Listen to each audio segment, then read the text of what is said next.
नमस्कार दोस्तों, आज एक नोटिफिकेशन आया।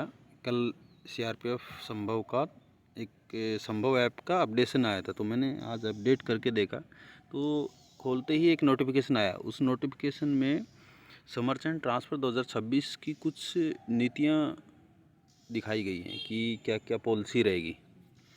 वो पॉलिसी को मैं थोड़ा सा आपको बताना चाहूँगा। आप अगर वैसे तो संभव में अपडेट कर रहे हो तो दिखा रहा है, लेकिन अगर यहाँ मैं आपको दिखाना चाहूँ तो पहला पॉइंट दिया है समरचंद ट्रांसफ़र 2026 में सभी ट्रांसफ़र, जितने भी ट्रांसफ़र पहले क्या होता था कि जो जून 30 तक लेते थे, जो भी मैं ट्रांसफ़र जून 30 से पहले आ गया तो अगली जो टेन्योर होगा वो 4 साल फील्ड का काटना था, 3 साल पीस का होता था। तो वहाँ से ले लेते थे कि उसका 3 साल बाद वो ट्रांसफ़र चला जाता था। लेकिन उस पॉलिसी के अंदर में ये भी था कि कोई 30 जून के बाद रिपोर्ट करता है तो उसको 1 साल एक्स्ट्रा मिलता था, क्योंकि वो बोलता था 30 जून के अंदर नहीं आया, वो जुलाई में आया तो 1 साल एक्स्ट्रा उसको निकाल के वो 5 साल का ट्रांसफ़र हो जाता था इस वजह से। तो अभी वो पॉलिसी चेंज करके इन्होंने समरचंद टू समरचंद ट्रांसफ़र रखा गया है। अगर फील्ड है तो 4 साल है, और पीस में है अपने होम स्टेट या एनसीआर दिल्ली वगैरह तो आपको 3 साल है। और एसओजेड जो टफ वाला है एरिया तो छत्तीसगढ़ का, तो उसमें भी 3 साल रखा गया है।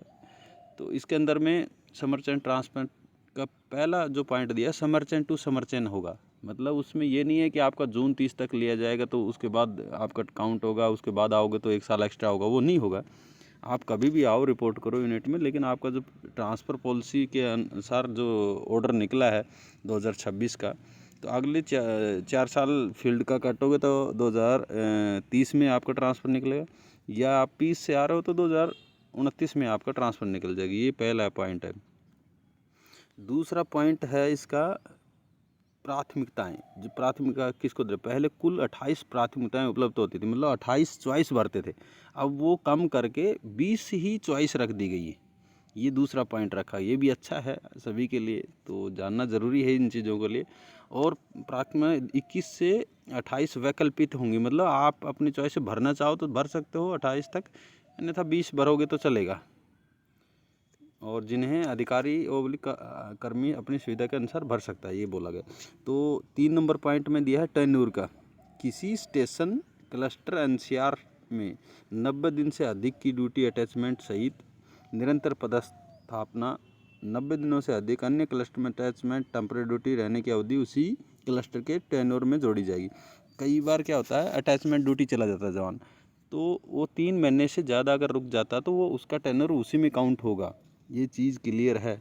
अगर काफ़ी लोग ऐसे भी कर रहे हैं अभी, जैसे कि कहीं अटैचमेंट गया तो 3 महीने के अंदर ही, 3 महीने से पहले आके अपना मूवमेंट ऑर्डर को चेंज करा के वापस जाता तो वो काउंट नहीं होता है। लेकिन अगर आप नहीं चेंज करवा पाते हो मूवमेंट ऑर्डर तो आपका ये काउंट होगा इसमें। 3 महीना कहीं यूनिट मान लो कोई दे दी, फर्स्ट बटालियन है आपका यूनिट, तो फर्स्ट बटालियन से कहीं आप अटैचमेंट चले गए कहीं बड़े ऑफिस में, 3 महीने से ज़्यादा, 90 दिन से ज़्यादा, मतलब 90 दिन से ज़्यादा 91 डेज भी हो गया तो आपका वो टेन्योर वहाँ का काउंट होगा जहाँ पर अटैचमेंट हो, ना कि आपका यूनिट का। ये तीसरा पॉइंट है। चौथा पॉइंट है क्लस्टर, निदेशालय द्वारा अधिसूचित राज्य और यूटी का या उनका समूह। एक ये क्लस्टर, ये सब क्लस्टर में डिवाइड कर दिया गया है। अभी बड़े बड़े जो डायरेक्टरेट है और यूनियन टेरिटरी है, इनका एक समूह दिया गया है, वो टेन्योर एक काउंट होगा। ये नहीं कि उस टेन्योर से चंडीगढ़ से उठा के दिल्ली भेज दिया गया, ऐसे नहीं किया जाएगा। वो इसमें काउंट समूह बना गया है, क्लस्टर बना गया है, उसके हिसाब से आपको ट्रांसफ़र होगा। 5 क्लबिंग किया गया, किसी क्लस्टर में निरंतर पोस्टिंग अटैचमेंट कुल टेन्योर में जोड़ा जाएगा। ये भी आपका 5 नंबर पॉइंट है, किसी क्लस्टर को निरंतर पोस्टिंग और अटैचमेंट टेन्योर में जोड़ा जाएगा। आपको लगातार अटैचमेंट लिए जा रहे हो तो 6 नंबर पॉइंट में दिया है थिएटर रोटेशन। थिएटर रोटेशन है, सभी थिएटरों में रोटेशन होगा।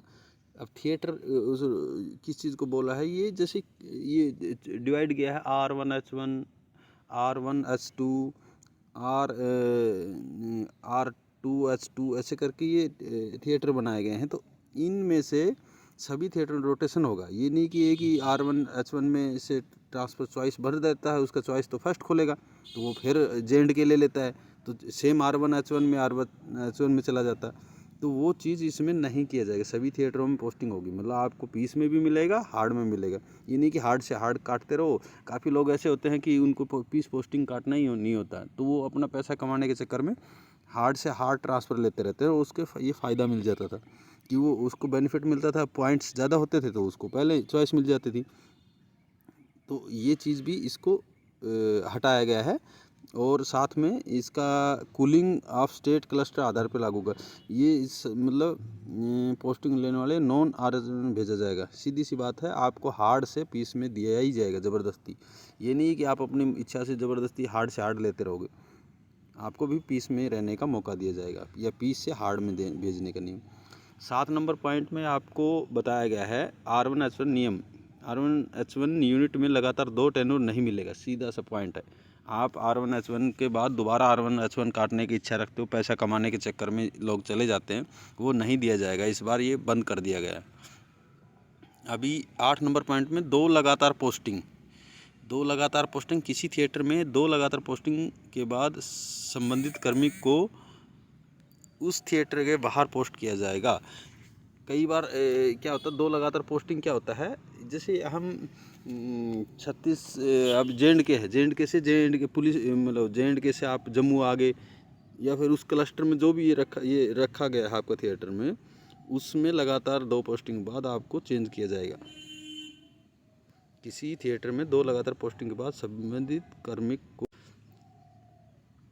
2 थिएटर के बाद उस संबंधित कर्मी को उस थिएटर से बाहर पोस्टिंग किया जाएगा। मतलब आप उस के नज़दीक दोबारा नहीं जा सकते हो, उसको आपको ट्रांसफ़र दिया ही जाएगा। ये नहीं कि JNK से ठा के आप वहीं पे दोबारा पोस्टिंग ले लो।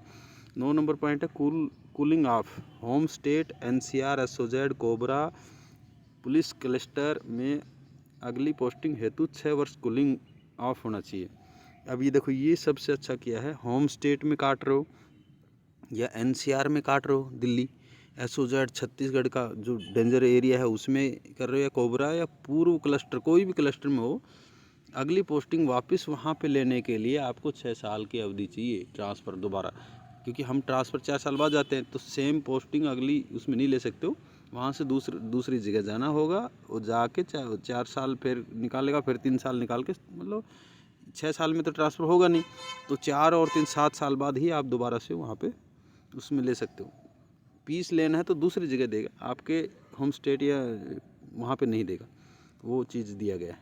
10 नंबर में नव नियुक्ति कर्मी, जो नया भर्ती हो के आ रहा है बेसिक ट्रेनिंग के बाद, वो SOZ छत्तीसगढ़ के एरिया में, कोबरा में, LWE कश्मीरी नॉर्थ ईस्ट के क्षेत्रों में पोस्ट किया जाएगा। इसमें कोई आपकी चॉइस नहीं होगी, सीधी सी बात है, ट्रांसफ़र पॉलिसी के अंडर।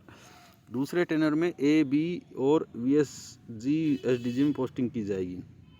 दूसरे जो टेनर होगी नए जो भर्ती कार्मिकों को, तब वो मतलब टेनर पीस का VSG या SDG जो अटैचमेंट जाते हैं, जो अपना कोई भी डेपुटेशन वगैरह काटते हैं, तो उसके अंदर में जा सकता है। 11 नंबर पॉइंट पे इंट टेन्योर, इंट वालों के लिए है, जो इंट में रहते हैं, 4 साल की अवधि की आवश्यकता अनुसार बढ़ाया जाएगा। इंट वालों का इंट को हटाए क्रम में संतोष में शामिल किए जाएंगे। पहले इंट को हटा दिया था, मैनुअली किया जाता था इधर उधर, तो अभी उसमें संतोष ऐप में भी शामिल किया गया। 12 नंबर पॉइंट में दिया गया है एनी नॉर्थ ईस्ट, एनी मतलब नॉर्थ ईस्ट पोस्टिंग अनिवार्य था। नॉर्थ ईस्ट में जिन्होंने home state deputation first preference request posting ली है, उससे पहले काट चुके होम स्टेट डेपुटेशन या फिर प्रेफरेंस या कोई भी डेपुटेशन वगैरह काट रहा है, तो उसको, और एनी नॉर्थ ईस्ट में कभी नहीं गए तो उसको नॉर्थ ईस्ट में पोस्टिंग किया जाएगा 100%, इसमें कोई शक नहीं रहे। 13 नंबर पॉइंट में डाला है क्लस्टर परिवर्तन। क्लस्टर परिवर्तन का मतलब है वेस्ट बंगाल जो अपना जो है त्रिपुरा को अलग किया गया है, JNK और लेह लद्दाख को एक साथ मर्ज कर दिया गया है और एक ही संयुक्त क्लस्टर बनाया गया। ये क्लस्टर में डिवाइड किया जा रहा है, तो उस क्लस्टर के हिसाब से आपको ट्रांसफ़र पोस्टिंग करना ही, मतलब भेजेगा ही भेजेगा, इसमें कोई शक नहीं रखना। तो अभी देख लेना है कौन से क्लस्टर में क्या क्या जगह आ रहा है। तो ये अच्छी पहल लगी, मेरे को लग रहा है कि डायरेक्टरेट की CRPF में, जो इसका ऊपर पूरा कैलकुलेशन करके, पहले जवान अपना काफ़ी लोग पीस से पीस में घूम रहे हैं जैक लगा के, या फिर कुछ लोग हार्ड से हार्ड ही काट रहे हैं, वो भी जैक ही है एक तरफ से, जैक नहीं है मतलब उसका पॉइंट्स इतने ज़्यादा हो गए तो वो पीस हार्ड से हार्ड पैसा कमाया जा रहा है। एक जवान है जो पीस से हार्ड में जाना चाहता है और हार्ड से पीस में, तो उसके लिए थोड़ा टफ हो जाता था। तो ये चीज़ें सब बदल दी गई है। अभी तो साफ़ सुथरा काम है, कोई इसमें जैक का काम नहीं है, किसी का फ़ोन करने से या कुछ नहीं है। तो ये ना बराबर हो गया है, ये अच्छा पहल की गई है। तो दोस्तों ये आप देख सकते हो, अगर किसी के पास नोटिफिकेशन नहीं मिला है तो आप इस वीडियो को देख के अपना जानकारी ले सकते हो और ज़्यादा से ज़्यादा दोस्तों को शेयर कर सकते हो। और इस चैनल पर नया है तो लाइक करें, शेयर करें, सब्सक्राइब करें, ताकि ये जानकारी देता रहूं लगातार। धन्यवाद। जय हिंद।